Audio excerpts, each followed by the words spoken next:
Nikki. And I'm somewhere on the E6, the other side of Northcap. I'm not Nikki, she's got us lost. No, I can tell you exactly where we are on the map. It just doesn't have a name. Okay, right, we're lost. I'm lost. Carry on. So, today, this muppet, this morning, I'm driving the rain and the wind inside to take a little bike ride. A beautiful one it was too. Don't go away, let's just go on a... Because tonight we're going to discuss things you should know about Motorhome, the rough side of Motorhome. Things you should know before you go.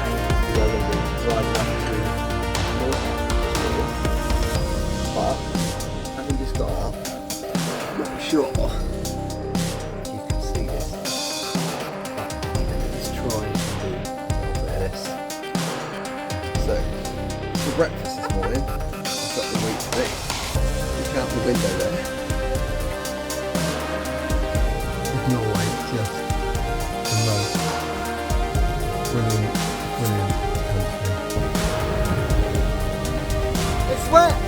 It's miserable! So how could you not love this? Wild reindeer running away! I'm just going to stop, I don't want to spook them, man. Still climbing. Look at that climb.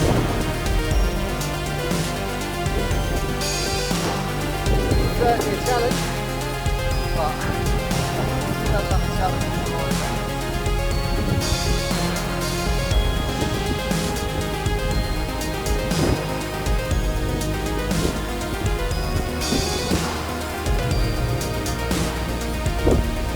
Still climbing. Still climbing.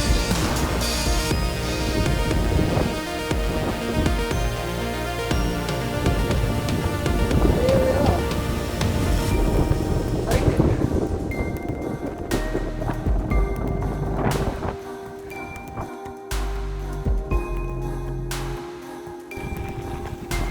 Let's go and find out if I have to pay, I suppose.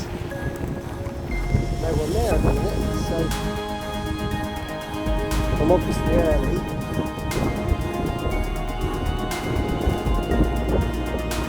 So I'm just going to ride around with the pictures.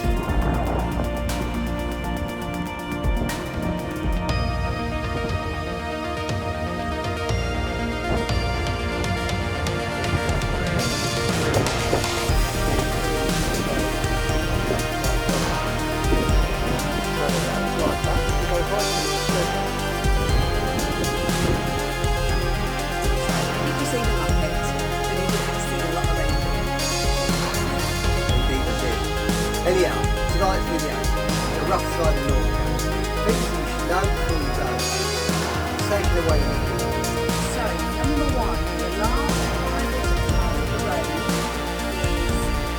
quite narrow, more narrow than a lot of roads, quite steep in places, quite heavy at the top, and also you get the tourist coaches going down. Now there are signs up that say what times the tourist coaches should go up and should come down. So if you can work around those, it's always a good plan. So we got there about 2 o'clock, 2:30, and we had just missed the coaches that were coming back down. So mid-afternoon is actually quite a good time to get there. So yeah, check which time to go up. If you want an easy ride, I mean, listen, you can get up with these coaches. These Norwegians are amazing drivers. They really are Yeah. great. You know, Yeah. they know the width of the road. But if you're a bit nervous, you know, you might be. I'm not particularly nervous, but it is a bit of a challenge. So just have a look and try and time it right. I think the coach times is to try and stop the coaches meeting head on, Yeah. coming opposite directions. But if you've got a big van, then obviously that could create a problem. Yeah. Number 2.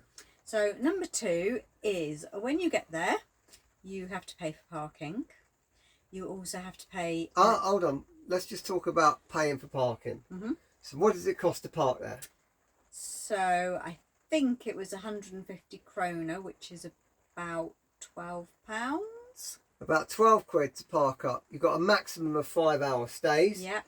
you cannot park overnight. You No. cannot stay there overnight. However, when I went up there this morning, there were people there that clearly had, but Not sure how they got away with it. not sure how they got away with it. There are people up there, obviously staff and stuff. So, number 2, parking. 5 hours maximum, 12 quid to park. Number 3. Yeah, so number 3. My biggest gripe, this one. Well, number 3, you also have to pay an admission fee so you can walk around the outside area. So they charge you that with your parking on arrival.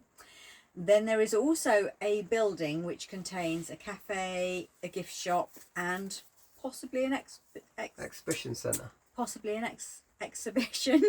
Yeah. But I don't know, because we didn't go in, because that, even if you just wanted to go in the cafe or the souvenir shop, you had to pay the entrance fee of 350 kroner, which is around about £25 per person, which was extortionate. So, 50 quid for the pair of us to walk in there, buy something from the gift shop, and then walk away. Yeah, not doing it. Number 4. Controversial, this one, but it's true. Okay. My son is a pain in the arse because He peed on our parade. last night he said to me, no, Dad, that is not the most northerly part of Europe. Mm-hmm. And I said, yes, it is. It's all there. Everybody knows. Everyone's bussed in there. Everyone knows. In fact, it's not the most northerly part of Europe. It is the most northerly accessible part of Europe by road. Yes. There is I'm just going to try and put an overlay in here. There is a hike, a 9k hike to the actual most northerly point in Europe. So that was a really, really important thing to note. Thanks, George. So then we've moved on from Norcat. Yeah. This was a tough drive. Stay tuned because later we'll explain why.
So essentially you drive up to Nordkap and you come back down off a peninsula, which is a good 50 miles each way. Yeah, and some, About, you know, don't take my word for it, not looking at a map. So that was one thing to consider. Beautiful drive, absolutely amazing, as you've just seen. Worth doing. But this is the first time we've been a little bit sort of stressed because we're now on our way to the most northeasterly point in Europe that you can access. Check it out, George. We're going there. Number one. So the journey to where we've ended up staying, we didn't leave until about 3 o'clock because we stopped off at Honningsvag, which is the other disputed most northerly town in Europe. Yeah, so we've definitely done, we don't know which one it is, but we've done both of them. And then we hit the road, so we were quite late hitting the road. And wild camping got a little bit wild to find. We came back onto the main E6 and not a lot of parking up places, and the weather turned against us and it was starting to get a little bit dark, and we're kind of going, oh, I'm not sure where we're going to stop tonight. Paul's feeling a bit tired. All we kept talking about is whether I should swap the van to a Heimer MLT 4x4 so we could park it anywhere. And then eventually we did find somewhere. Now look at these images of where we are. We've created our own Heimer MLT 4x4, but it's a Niesman and Bischoff Arto 79 called Nina. Check this out, Heimer. Put that in your pipe and smoke it. But we know the Heimer will be able to drive away tomorrow after all the rain. It remains to be seen whether we will. Yeah, we're on sand. Sort of sand. Sand, grass. We'll see. Tomorrow's video might well be worth a tune, that's for sure. We hope we can get out. We'll give it our best shot. Traction control coming back in. Enjoy these extra pictures that we're popping on at the end here, and hopefully tomorrow we'll be heading off somewhere where we won't be lost. But we're not lost anyway. Right, okay, we're sort of lost. No, we're not lost. Right.